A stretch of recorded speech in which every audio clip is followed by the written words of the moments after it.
जय हिंद दोस्तों। तो ये क्वाड्रेटिक इक्वेशन का हमारा ये तीसरा लेसन है। अगर आप पहली बार मेरे चैनल पे आए हैं तो इससे पहले के जो 2 लेसन्स मैंने अपलोड किए हैं पहले आप वो देख लें, तभी आपको आगे का कॉन्सेप्ट क्लियर होगा। इससे पहले के 2 लेसन्स में मैंने वो क्वेश्चन सॉल्व करवाए थे जिसे हम बिना सॉल्व किए, बिना पेन और पेपर यूज़ किए हम जिसका आंसर निकाल सकते हैं। तो उसमें क्या था, पहले लेसन्स में मैंने आपको ये 2 कैटेगरी के फॉर्मेट वाले क्वाड्रेटिक इक्वेशन का सॉल्यूशन दिखाया था और दूसरे लेसन में मैंने इन 2 कैटेगरी पे हमने फोकस किया था। तो अभी जो मैं आपको सिखाने जा रहा हूँ ये वो प्रॉब्लम्स है जिसमें आपको क्वाड्रेटिक इक्वेशन का जो वेरिएबल है उसके वैल्यूज़ निकालने ही पड़ेंगे। उसके बाद ही आप सॉल्व कर सकते हैं कि जो हमारा कंक्लूजन गिवन है वो कंक्लूजन में कौन सा करेक्ट है। जैसे इस टाइप का आपको कंक्लूजन मिलता है, मैंने बताया था, तो आपको सॉल्व करना ही पड़ेगा। ठीक है, तो देखते हैं इसमें कैसे क्वेश्चन आ सकते हैं। जैसे दोस्तों ये देखिए, सपोज़ कोई क्वेश्चन इस फॉर्मेट में है जिसमें दोनों इक्वेशन x और y वाले दोनों के दोनों इसी फॉर्मेट पे है।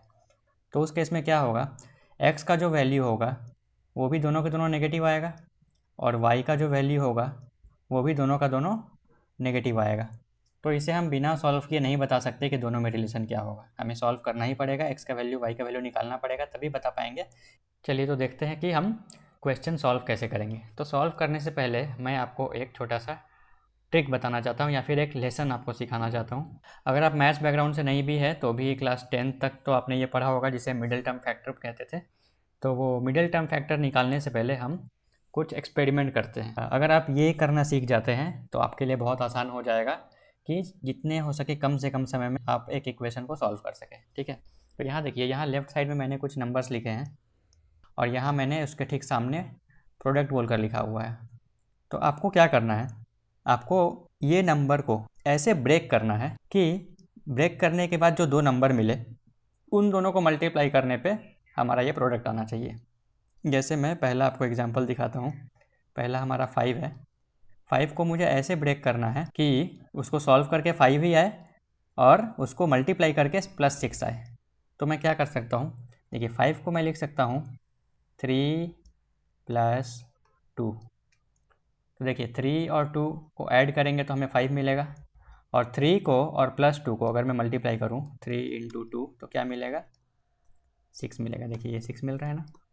तो इसी तरह से हम सारे करके देखते हैं। ओके, अगर ये आप करना सीख जाते हैं तो आपके लिए क्वाड्रेटिक इक्वेशन सॉल्व करना बहुत ही आसान हो जाएगा। चलिए अगला देखते हैं। नंबर 2, 10। 10 को मुझे ऐसे ब्रेक करना है कि दोनों को मल्टीप्लाई करके 21 मिले। अगर आप ऐसे दिमाग नहीं भी लगा पा रहे हैं तो भी आप एक और चीज़ कर सकते हैं। ये जो प्रोडक्ट वाला नंबर मैंने लिखा है जो हमें मल्टीप्लाई करके लाना है, आप उसको फैक्टराइज कर सकते हैं। तो मैं क्या करता हूँ, 21 को फैक्टराइज करता हूँ।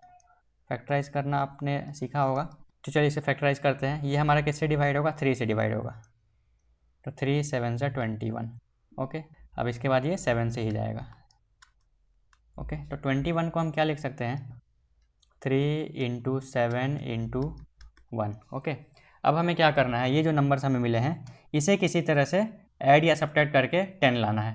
तो देखिए, तो 7 × 1 7 और 7 + 3 10 हो रहा है ना। तो 10 को मैं क्या लिख सकता हूँ, 10 को लिख सकता हूँ 7 + 3। ओके, तो 7 और 3 को अगर मैं मल्टीप्लाई करूँगा तो क्या मिलेगा, 21 मिलेगा और 7 और 3 को ऐड करके 10 मिल रहा है। ओके, अगला हमारा 80 है और किसे ब्रेक करना है, 24 को। देखिए मैं तो कर सकता हूँ, आप भी दिमाग लगाइए। जैसे 24 को अगर मैं 20 + 4 लिखूँ तो इसे मल्टीप्लाई करके हमें क्या मिलेगा, 20 को अगर 4 से मल्टीप्लाई करूँगा तो 80 मिलेगा ना। देखिए तो दोस्तों हो गया। लेकिन अगर आप ऐसे दिमाग नहीं लगा पाते तो आपको क्या करना होता, थोड़ा लेंदी प्रोसेस, आप 80 को फैक्टराइज करते। ओके, 2 से ये जाएगा 40 टाइम्स में। तो देखिए, क्या 40 और 2 को ऐड या सब्ट्रैक्ट करके 24 ला सकते हैं, नहीं ला सकते। दोबारा करते हैं, 2 से 20। अब देखिए तो ये हुआ 2 × 2 4 और ये 20। तो 20 और 4 को मिला के 24 कह सकते हैं ना, तो बस यहीं रुक जाएंगे हम। 24 हो गया हमारा 20 + 4। ओके, तो मैं आंसर भी लिखते चलता हूँ। 5 को हमने क्या लिखा था, 3 और +2 ब्रेक किया था। 10 को मैंने क्या किया था, 7 और +3 और 24 को मैंने क्या किया, 20 और 4। ओके, अभी ये देखिए, अभी मुझे 12 को ब्रेक करके -45 लाना है। तो देखिए, अगर 2 नंबर को मल्टीप्लाई करके एक नेगेटिव नंबर आ रहा है, इसका मतलब दोनों में से कोई एक नंबर नेगेटिव होना ही चाहिए। तो 12 को मैं अगर मैं प्लस में लिखूँ सारा 8 + 4 10 + 2, तो इससे कभी भी अगर मैं मल्टीप्लाई करूँ तो कभी भी ये नेगेटिव नंबर नहीं आएगा। तो इसका मतलब हमें एक माइनस लेना ही पड़ेगा। ओके, तो 12 को मैं क्या लिख सकता हूँ? अभी देखिए 12 तो हमारा पॉजिटिव नंबर है, तो 12 को मैं लिख सकता हूँ 15 - 3 लिख सकते हैं ना। 15 से अगर 3 माइनस करेंगे तो हमें 12 मिलेगा, और 15 और -3 को अगर मल्टीप्लाई करेंगे तो हमें क्या मिलेगा? -45 मिलेगा। ठीक है, इसका सॉल्यूशन क्या हुआ? 15 - 3। ओके, अब ये देखिए, अब हमें 1 को लिखना है। 1 को ऐसे ब्रेक करना है कि मल्टीप्लाई करके क्या आए? 56 आए। ओके, ये थोड़ा सा गलत है, ये -56 होना चाहिए। तो 1 को कैसे ब्रेक करें कि -56 मिले? तो देखिए, पहली बात तो अगर हमें -56 लाना है तो एक नंबर उसमें से माइनस होना ही चाहिए। ओके, एक नंबर प्लस होगा, एक माइनस होगा, जिसे मल्टीप्लाई करेंगे तो -56 मिलेगा। तो देखिए, तो क्या मैं ऐसा लिख सकता हूँ? 8 - 7, 8 - 7 = 1 होगा, और अगर इन दोनों को मल्टीप्लाई करेंगे तो क्या मिलेगा? -56। ठीक है, तो इसका आंसर क्या आया? 8 - 7। अगर आप वैसे नहीं निकाल पाते तो मैंने क्या बताया था, आप फैक्टराइज कर सकते हैं। 56 को आप फैक्टराइज कीजिए, तो 2 से करते हैं 28, 2 से करते हैं 14, देखिए यहाँ 4 आ रहा है और ये 14 आ रहा है। 14 और 4 को कुछ करके हम 1 ला सकते हैं? नहीं ला सकते। अगेन 2 से कीजिए 7।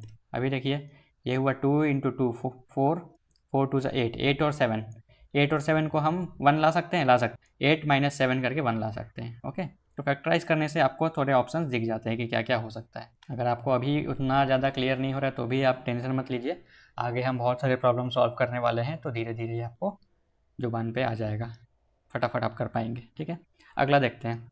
अभी मुझे 5 को ब्रेक करना है, और ब्रेक कर ऐसे करना है कि मल्टीप्लाई करके 4 आए। तो ये तो बहुत ही सिंपल है। देखिए, तो 5 को मैं क्या लिख सकता हूँ? 4, ये पॉजिटिव नंबर है, दोनों पॉजिटिव होगा या दोनों नेगेटिव होगा?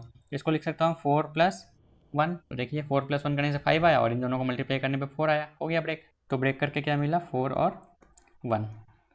ओके, सॉरी दोस्तों, नंबर 7 मैंने कुछ मिस्टेक कर दिया था, यहाँ 144 लिखा था, जबकि ये 224 होना चाहिए। ओके दोस्तों, बगल में कुछ कंस्ट्रक्शन का काम चल रहा है, तो थोड़ा आप नॉइज़ एडजस्ट कर लेना।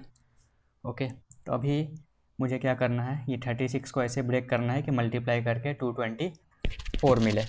ओके, तो ये देखिए थोड़ा बड़ा नंबर है, तो अगर आपको ऐसे समझ नहीं आ रहा है तो मैं क्या करूँगा, 224 को पहले फैक्टराइज करूँगा। 224 सबसे पहले 2 से करता हूँ, 2 1 से 2, 2 1 से 2, 2 2 से 4, अगेन 2 से ये 56 टाइम्स, ये आपको आना चाहिए। ओके, या मैं उम्मीद करता हूँ कि डिवीज़न आपको आता होगा। तो 2 से ये 28 टाइम्स में, 2 से ये 14 टाइम्स में।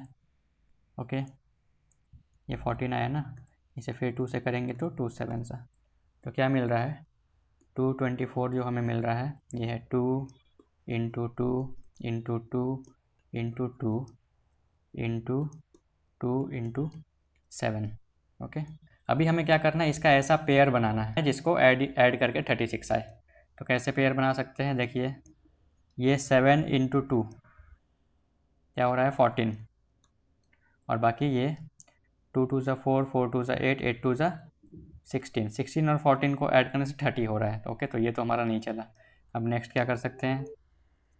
दूसरा, ऐसे आपको करके देखना पड़ेगा। अगर आपको सॉल्व करना सीखना है तो और कोई सॉल्यूशन नहीं है, थोड़ी मेहनत तो आपको करनी पड़ेगी। ओके, लेकिन ये मैं बोल सकता हूँ कि करते करते आप बहुत ज़्यादा एफिशिएंट हो जाएंगे, तो इतना मेहनत नहीं करना पड़ेगा। मैं तो बेसिक लेवल पे आपको दिखा रहा हूँ, इसलिए आपको थोड़ा लेंथी लग रहा होगा। ओके, अभी देखिए 7 2 ज़ा 14, 14 2 ज़ा 28, यहाँ तक हमने कर लिया। अब ये बच गया है 2 2 ज़ा 4, 2 ज़ा 8, देखिए 28 और 8 मिल गया ना, इन दोनों को ऐड करके 36 मिल रहा है बिल्कुल। तो इसका सॉल्यूशन क्या हुआ? 28 और 8। तो देखिए दोस्तों, अगर आप इतना करना सीख जा रहे हैं ना, अभी जो मैंने आपको सिखाया इसे ब्रेक कैसे करना, तो बहुत सारे क्वेश्चंस आप झट से बना देंगे। ठीक है, तो जैसे देखते हैं कुछ क्वेश्चंस मैं लिखता हूँ। अभी मैंने आपको जनरल फॉर्मेट क्या बताया था? जनरल फॉर्मेट हमारा क्वाड्रेटिक इक्वेशन का था ax² + bx + c = 0। ओके, इसका और मैंने पॉसिबल फॉर्मेट्स क्या क्या बताया था कि ए बी और सी की जो साइन है वो अलग अलग हो सकते हैं। ओके, तो ए और बी और सी के साइन पे डिपेंड करेंगे कि हमारा एक्स का वैल्यू जो है वो कैसा होगा, पॉजिटिव होगा, नेगेटिव होगा या कैसा होगा। ओके, इसका आप स्क्रीनशॉट ले सकते हैं, पिछले लेसन में भी मैंने ये आपको दिखाया था। तो मैं एक क्वेश्चन लेता हूँ सिंपल सा।